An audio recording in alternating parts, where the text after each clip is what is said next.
Si un jour votre popularité venait qu'à baisser, si on venait que vous oubliez un peu, quelle serait votre réaction? Je crois que je ferais absolument rien pour essayer de revenir sur le tapis. Parce que j'approuve pas ça, les vedettes qui font ça.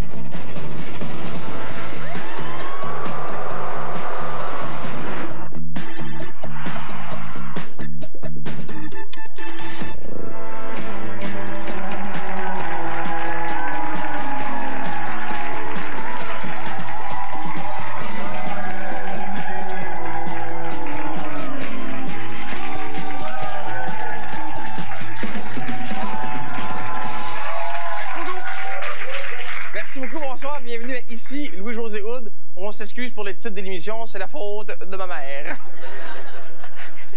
On a plein de choses aujourd'hui. On commence avec Stephen Harper, qui nous parle des grandes choses psychologiques. Monsieur Duceppe, qui parle des grandes choses psychologiques.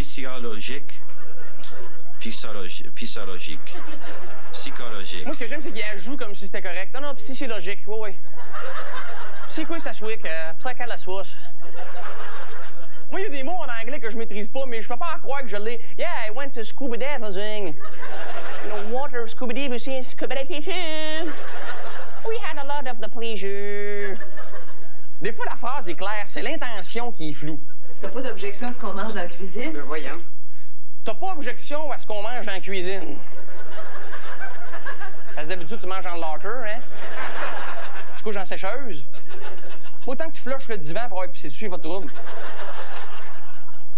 Des fois, les gens s'expriment très bien et c'est très cohérent. Le problème, c'est le parapluie. C'était la pratique répandue avec les bandes de rue qui maintenant se sont mis à l'arme de poing pour ainsi dire au revolver. Vous voyez, ça va très bien. Oh mon Dieu, quelle brutalité. Mon pauvre Alexandre. On y reviendra, je jette un œil là-dessus, Pascal.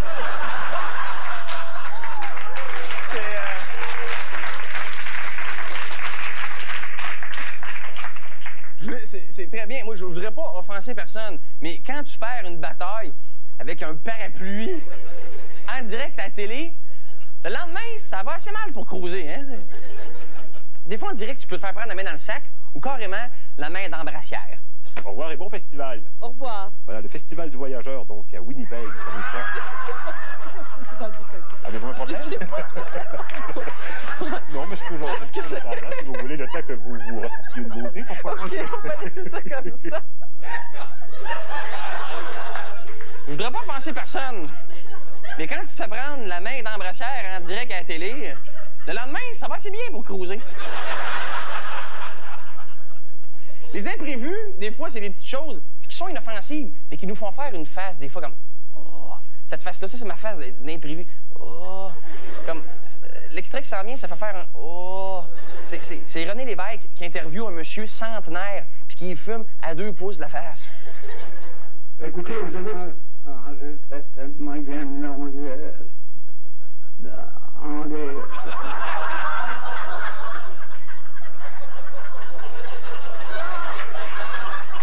Il a botché dessus!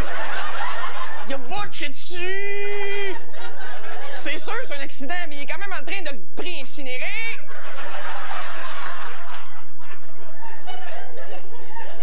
Comme un extrait, on va aller voir un extrait des coqueluches. Les coqueluches qui, dans ce qui s'en vient, reçoivent un groupe de veuves. Dans le public, il y a un groupe de veuves. Mais l'animateur se trompe un peu en les présentant. On a des gens assez spéciaux. On a un groupe de petites veuves de Montréal. C'est vrai, ça? Les veuves de Montréal. Les veuves de Montréal? Tu sais, s'il y a des fermières, mettons, puis tu te trompes, tu dis, ah, les petites fermières, bon, OK. Mais si c'est des veuves, tu dis pas des petites veuves! Maintenant, pour alléger le tout, on va aller à notre nouvelle capsule qui s'appelle « Où est Grégory? »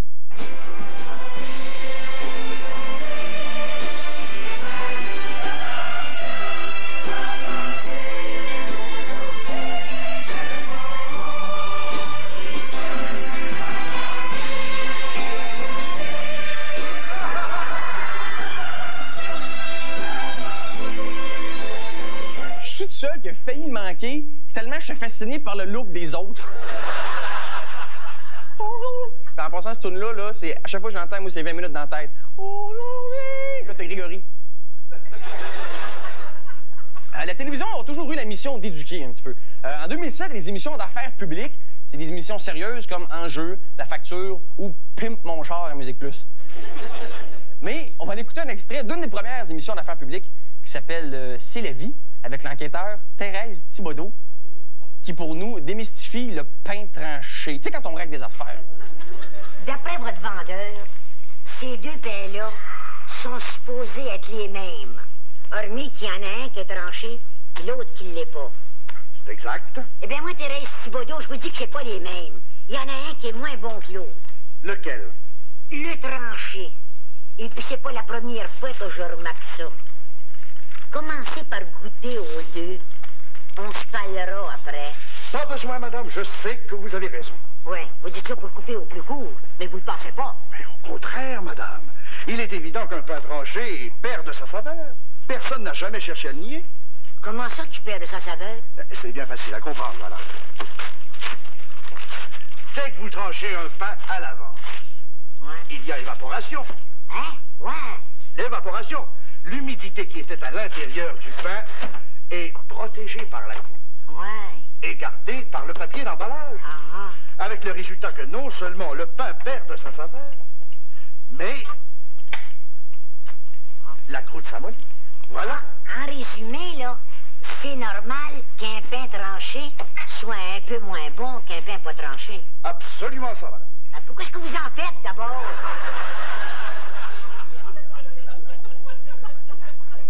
Ça dure 8 minutes, ça finit avec « Pourquoi vous en faites, d'abord? » Merci d'être encore là, tout le monde. Hein? Je sais que c'est un peu long.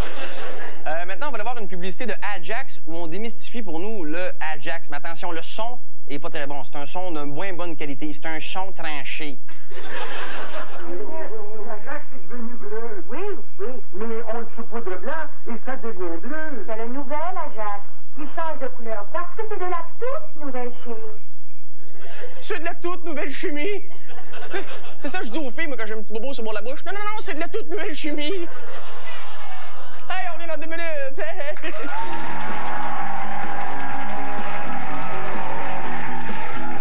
Où c'est tourné, mais qui deviennent connus à un moment donné. Il y a peut-être des gens qui se souviennent de cette pub-là du transport en commun qui date de 93, mais il n'y a sûrement pas grand monde qui se souvient de qui jouait la réceptionniste. Monsieur voyage en métro. En autobus. En ville, c'est parfait. Ma femme est représentante, c'est elle qui garde le Ah, vous avez juste une voiture? Ben oui. Ben nous autres, on en a 2. Ça coûte pas plus cher, hein? Et puis, ça fait longtemps que la deuxième est payée. Monsieur Massé, votre garagiste. Excuse-moi. Tout le dessous? Ah, c'est Caroline Néron, ou comme diraient les filles dans le public, « Ah, ah! » C'est ça le son que ça fait quand on l'a vu en studio. « Ah, ah! » Caroline Néron, moi, je ne connais pas beaucoup Caroline dans la vie, mais je sais que c'est une personne qui se préoccupe beaucoup de l'environnement. Et c'est bien parce qu'avec la quantité de spray net qu'elle a dans les cheveux, elle peut se partir son propre trou dans la couche d'ozone. On voit souvent des petits visages comme ça. Faut être attentif, là, vraiment. On va regarder une vieille pub de lait avec Norman Brathwaite. Je faisais dans un bar laitier, une boîte très très fly avec tout le jet set. Je suis sûr maintenant de pouvoir vous affirmer qu'il n'y a rien de plus beau que le lait. Les jeunes sont franchement meilleurs. Ils boivent ce qu'il y a de mieux, le lait. Franchement meilleur. J'interviens ici.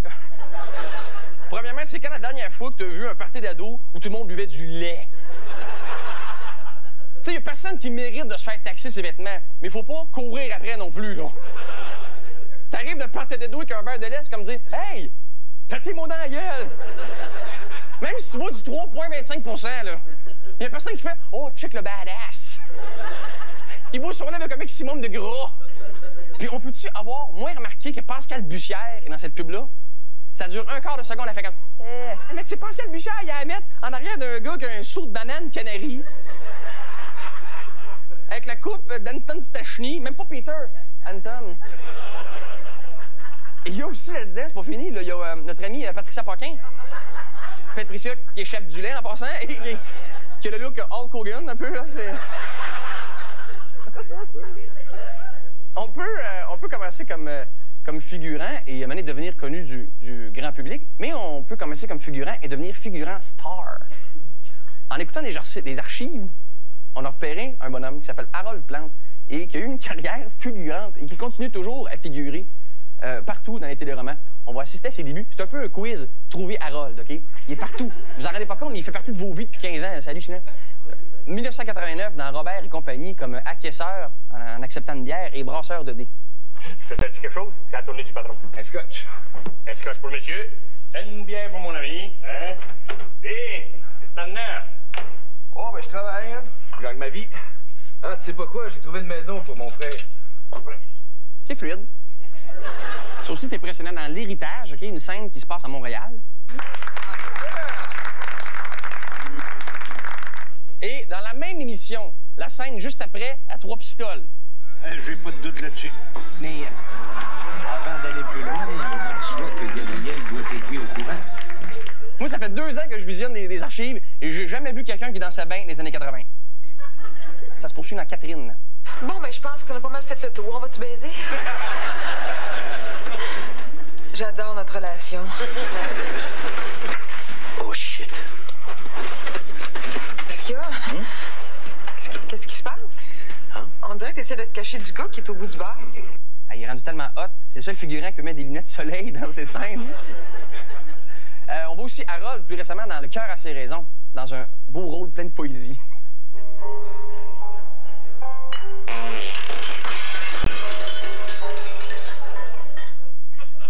Ça fait des journées de travail bizarres, hein? Ça fait aujourd'hui, ben là, j'étais assis dans le restaurant, le gars pétait, la table tombée, on a dit soir dans le ballon.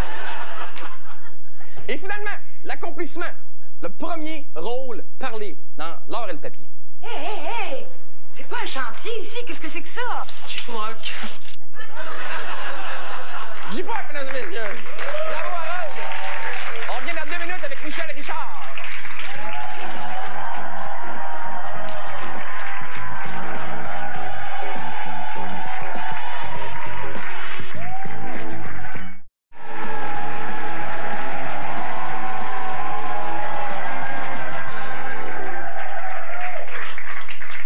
Merci. Notre invité de ce soir, on l'a reçu souvent à l'émission, indirectement dans différents extraits d'archives. Mais c'est la première fois qu'on l'a en vrai avec nous et on s'est rendu compte que ça coûte un peu plus cher. Mesdames et messieurs, Michel Richard.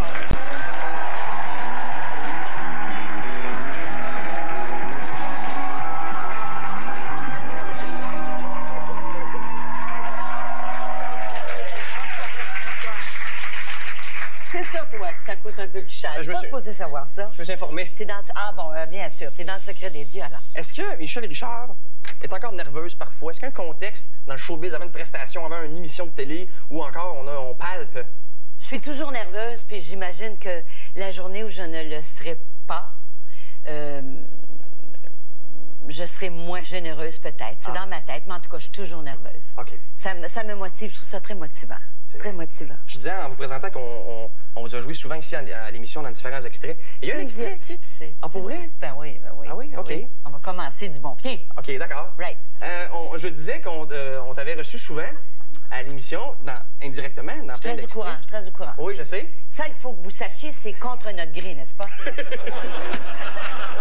Il faut vivre avec. Oui, vous vivez bien avec en général. Oui, bien sûr. Il y a un extrait qu'on a diffusé que je sais que vous avez plus ou moins apprécié parce que c'est un peu, on l'a diffusé un peu hors contexte.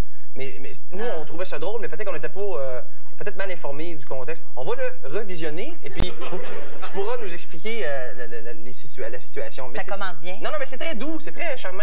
On regarde. Ah bon, d'accord. Te souviens-tu quand on revenait après la soirée? Qu'est-ce qu'on faisait? Tu t'étendais sur le siège d'en arrière, les pieds sur ta mère et la tête sur moi. Tu me suçais le pouce. Hein? Tu te souviens de ça? Non. Mais c'est que quand on l'a diffusé... content, là? Non, mais quand on l'a diffusé, c'est parce que là... Attends, on se tutoyait. Tu devrais faire rewinder puis rejouer encore une fois. Oui, parce que l'extrait, on s'est rendu compte après que l'extrait au complet, tu t'expliquais que t'avais 7 ans. C'est pas une affaire, c'est une affaire de petite fille. Je n'expliquais pas grand-chose, mais j'expliquerai encore moins ce soir parce que j'ai pas à me justifier. Tout ce qu'on sait, c'est que ma mère était à côté de moi, mon père conduisait devant. Oui. Et puis il s'est peut-être trompé, il a peut-être dit son pouce au lieu de mon pouce ou je sais pas quoi. En tout cas, je veux dire, ça c'est il y a 28 ans passé en plus, tu sais. Quand on sait aujourd'hui avec la mode des jeunes humoristes qui ont la langue légère, quand on sait peuvent faire avec. Je veux dire, c'est sûr que... Oui, j'ai appelé, oui, pour dire que j'étais pas contente à votre producteur. Ouais. On est dans un pays libre ici, n'est-ce pas? Oui, absolument. Oui, alors, voilà. Mais c'est une belle robe. Puis toi, bon, ben, tu m'invites, puis en partant, tu recommences encore avec ça. Oui, mais c'est pour un lien à autre chose. Passons à autre chose, s'il te plaît. Hein? Oui, mais là, ça va juste être pire. Ah bon? C'est une joke, c'est pas vrai. On s'en va ailleurs complètement. Est-ce que t'as déjà, à un moment donné, toi, pensé arrêter, puis finalement, non, t'es resté, ou penses-tu à un moment donné? J'ai déjà pensé arrêter vers 1967, où je travaillais beaucoup trop. On parle de 46-47 semaines par année dans les cabarets. Et puis, j'en avais ras-le-bol. Alors, je me suis reposée un petit peu et j'ai recommencé. Et après ça, j'ai plus jamais eu envie d'arrêter et je pense pas que j'arrêterai. On a un extrait, je pense, de la même période où ça a l'air assez intense. On regarde. Oui, cette popularité pèse sur les épaules de cet enfant de 17 ans, car elle n'a que 17 ans et c'est là que réside son problème. À cet âge-là, la popularité ressemble étrangement à un sacrifice. Est-ce que c'est plus agréable? Moi, je trouve pas. Non? Je trouve pas que c'est un sacrifice parce que j'ai grandi là-dedans, puis j'ai grandi avec un père qui faisait ça et qui rentrait à la maison à 3 heures du matin et qui expliquait à ma mère ce qui s'était passé durant la soirée, qu'il y avait eu un public plus difficile, que le système de son avait été mauvais, que ci, que ça. Alors, c'était ma vie. Je ne connaissais que ça. Puis, est-ce que c'est plus agréable d'avoir une vie publique à l'âge que tu as maintenant ou à 17 ans? C'est plus agréable à 17 ans parce qu'on n'est pas conscient. OK. Ouais. On n'est pas conscient. Okay. Non, c'est moins agréable aujourd'hui, mais bon, ça ne m'empêchera pas de continuer. Te souviens-tu du prénom de ton premier chum, toute petite, là? Ton premier petit amoureux ou petit ami, petit copain? Oh, oui, il s'appelait Jacques. Est-ce qu'il y avait un surnom? Écoute, tu vas chercher ça loin, là, hein? Rien que ça à faire. Je sais. Je veux dire, si je me rappelle, quand j'étais toute petite fille, là, c'est sur ma rue, la rue Saint-Michel, j'avais un amoureux qui s'appelait Coco. Ah oui? Coco. Excellente mémoire. On regardait un extrait. T'as fait mourir. 1963, je pense. Elle dit des petits garçons d'abord. Étiez-vous populaire? Un petit garçon. Un en particulier? Oui, un en particulier qui s'appelait Coco. Ah, il était charmant. C'était beau? Ah oui, moi, je le trouvais très beau. Je lui disais d'ailleurs, je lui disais, comme tu es beau, Coco. Puis il dit, ta mère, il dit, avec quoi qu'elle te lave les cheveux? Fait que, j'ai dit, avec du shampoing. Hein? Là, je le dirais pas. Et puis il dit, oh, que t'as les cheveux doux. C'était nos conversations, ça. Hein? Comme tu es beau, mon Coco. Oui. Ah. Oui. C'est beau, pourriez-vous me le dire? C'est fin, hein? Non, parce que je ne pense pas.